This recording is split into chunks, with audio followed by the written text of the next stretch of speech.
Hello and welcome to this video where we're taking a look at the top 10 ways to save money on driving lessons. Now we're going to start off with some that are a little bit more obscure and unhelpful, but as we get through the list we're going to get to ones that definitely work, and number one especially can save you a lot of money. So let's get straight into it. Number 10 is look for a trainee driving instructor.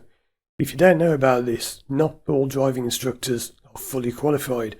So a fully qualified instructor, what's known as an ADI, that's an approved driving instructor, will have a green badge on display in the window of their car. A trainee will have a red or a pink badge. There's always a bit of a debate over what the colour is, but I'm just going to call it red. So if they've got a red badge in the window, they are training. Now, when I was a trainee many years ago, I offered cheap lessons because I thought it wasn't fair for me to be offering lessons at full price when I wasn't fully qualified, because full price goes with full qualifications. So I offered a discount of several pounds an hour to my pupils, and when the owner of the school found out, they were really mad with me, saying you shouldn't be giving discounts. But it's my opinion that when you're training, you should give discounts. Like when I was a new hypnotherapist, I used to give discounts then, whereas now I don't.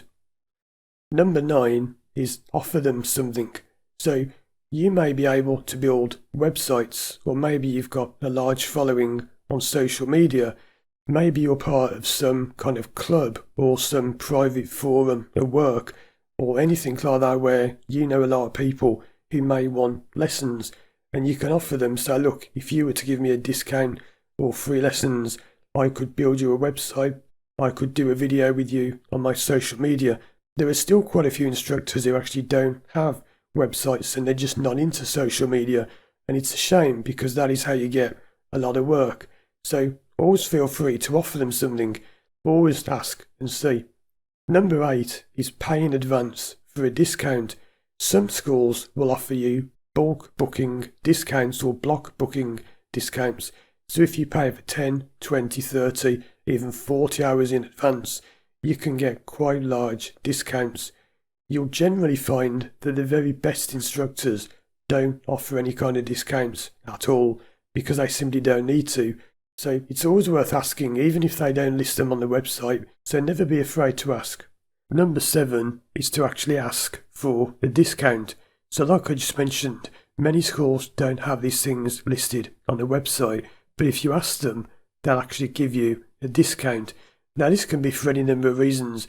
Maybe you can say to them, do you mind if we start from home instead of work? So let's say you work in a city centre and the instructor doesn't really want to travel all the way there, and you say, well, if we start from home, will that make a difference?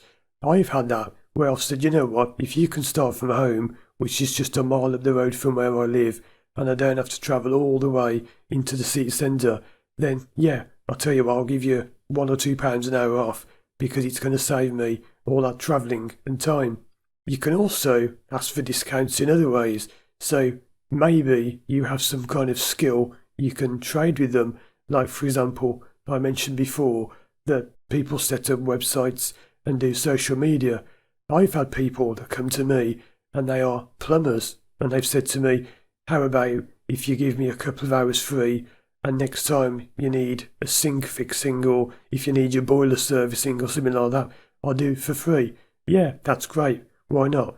So there's always some kind of deal you can do, and very often you might be surprised how you might be, I don't know, a martial arts instructor, and your instructors wanting to learn martial arts for a while. Maybe you could offer them a free lesson for you getting a free lesson. There's always some kind of trade you can do, and it's funny how so many pupils never think of this. Hardly anyone over the years has ever asked me, would you want your boiler service for free in return for a couple of free lessons?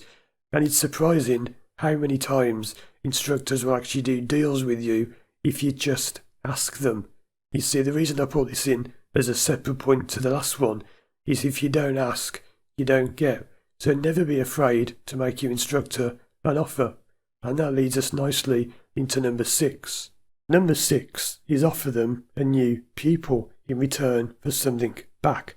So over the years, this is something that's a little bit funny and a little bit cheeky, but people have said to me over the years, I've got a friend who wants to learn to drive, can you teach them? And I'll say yes, and I'll take them on, and I'll teach them.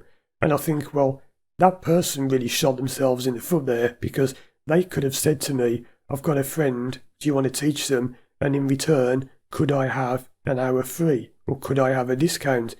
And they didn't ask me, and I thought, well, if they'd asked me, I would have given them a free hour. And sometimes I did. I said, okay, yeah, and I'll give you a free hour.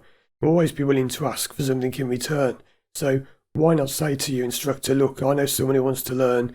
When they've had 2 or 3 lessons with you, can you then give me a free lesson? So the instructor knows they're serious about learning, and it's always worth considering that. So let's get into the top 5, and these are the ones that will really save you money. Number 5, only take driving lessons that are 2 hours long. I've said this in other videos, and this is on my website, so I won't spend too long talking about this, but if you take 1 hour driving lessons, you are going to increase the amount of money you have to spend. Doing 2 hour lessons, most of my pupils passed within 34 to 38 hours of lessons. What it comes down to is that in a 2 hour driving lesson, you've simply got far more time. Now you might think, well, I've only got twice as much, but you haven't. You've got more than that. You can travel somewhere, spend a lot of time practicing the same thing. Like, for example, you might be working on large roundabouts and high-speed roads. Then you can go home. If you do 1 hour lessons, you constantly have to travel there, do a short lesson on that subject, drive home. It ends up taking you hours and hours. Number 4 is get your theory test done as soon as you possibly can. I've always encouraged my pupils to have the theory test done before they even start lessons. You see, the point is, you're supposed to pass the theory, then put it into practice. I always find it quite weird when people are learning and they've had lessons for like 20 or 30 hours and they still haven't done the theory test. Now, of course, some instructors deliberately delay the theory so they can drag out your lessons and drag out the test. However, nowadays, the test waiting times are so long, that's not really applicable, but it does happen. So I recommend get your theory test done as soon as you can. Number 3 is to avoid schools that do passing 5-day courses. You have to look at their business model, which is heavily flawed, not least of all because you can't even get tests for months and months, sometimes even years at the time I record this. But look at the way their business runs. They book people in for 5 days, Monday to Friday, and you have a test. If you fail, tough, you're gone. It's like, oh, you failed, bye, you're out. Many times if you say, well, can I do another test? They can't fit you in because their business model exists around people taking lessons from Monday to Friday. And if you pass, great. If you don't, bye. You'll never see them again. It's just a new person every week and they churn them out and they just don't care. Now, of course, this is not true of all of these schools, but it is of many of them.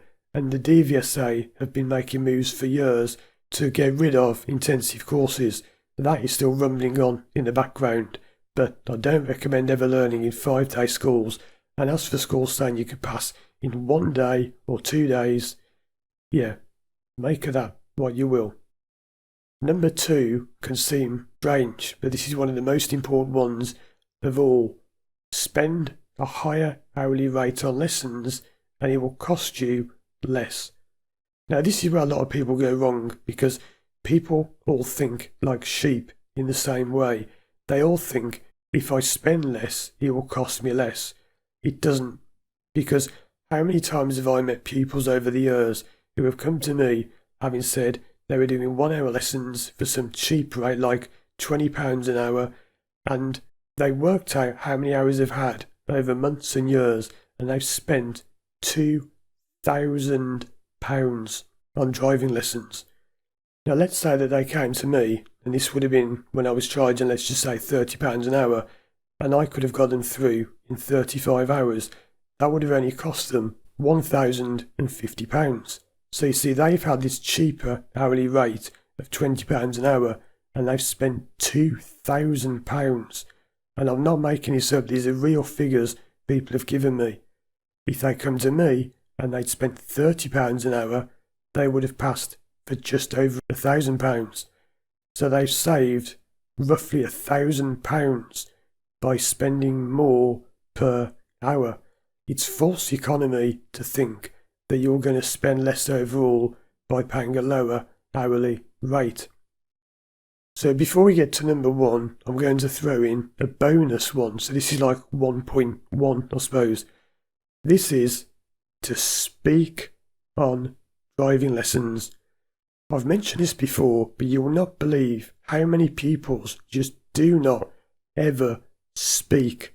Let's look at a pupil who doesn't talk compared to one that does. And I like to say, before anyone moans about, oh, you're picking on people and they're just shy and maybe they've got a disability. I grew up with a speech problem.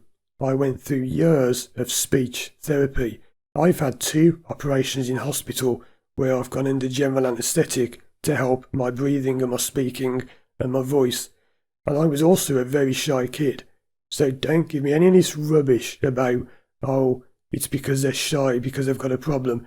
I have been through all the problems that I've had. I've had stuttering, I've had physical problems with my voice. I've been through all that and I still speak. I've done lessons where my throat is killing to the point where it's red raw and I have to go home and lie down for hours in pain, and I still do it.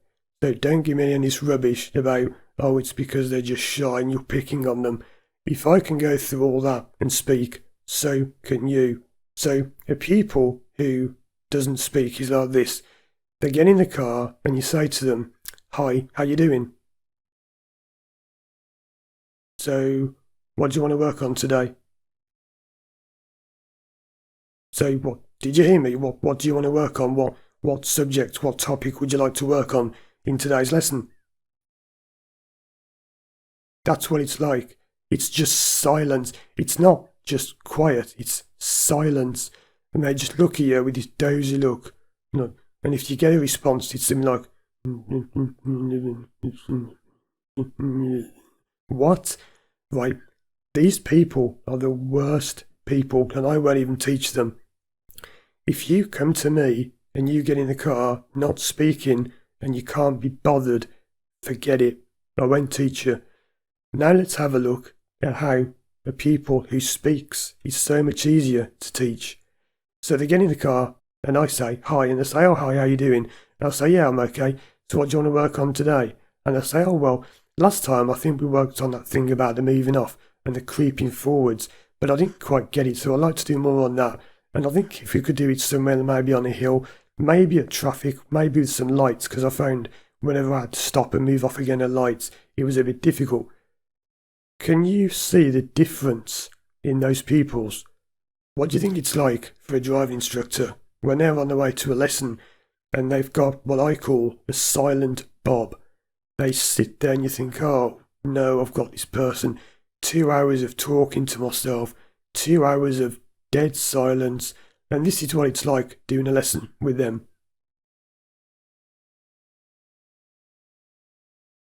Right, could you stand that for 2 hours? It's impossible. If you want to save money, speak, interact. Yes, I'm a hypnotist. No, that doesn't make me a mind reader. You need to speak. Say something. And if you're shy, fine. It's no excuse not to speak. You can always just say something. It's the people who say nothing and they can't be bothered that really get to you as an instructor. If you can't be bothered, neither can I. And here we go then with the real number 1, the biggest thing you can do to save money on driving lessons, which is actually quite hard to do. And it is to find a driving instructor that doesn't just teach you how to drive, but they teach you how the car works and how to think. These are the 2 things I've done over the years that 99% of driving instructors don't do. And to the 1% of you out there that do, I salute you for being true driving instructors, for being what I call pure driving instructors. Those of us that teach people, not just press your left foot down, now move that stick into number 1, now lift your left foot up, now put your right foot on that pedal. What's all that about? What is that pedal? What's it doing? And you don't need to get too technical about it, too mechanical, but you wouldn't believe the number of pupils I've had come to me that have had maybe 20 to 30 hours and they don't even know what a clutch is.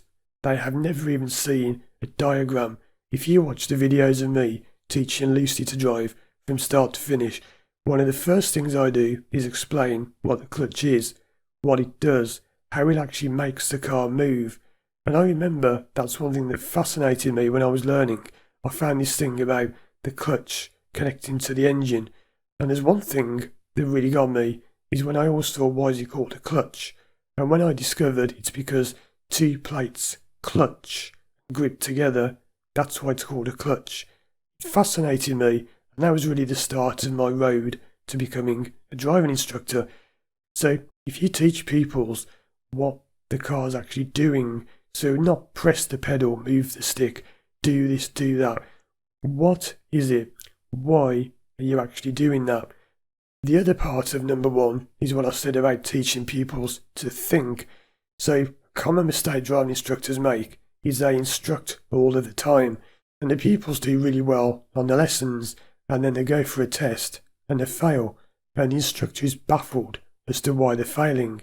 So they go out and do more lessons and then they fail again, and very often it's because they're just talking too much and they're telling them everything and they're helping them too much, so instructing them all the way through a lesson.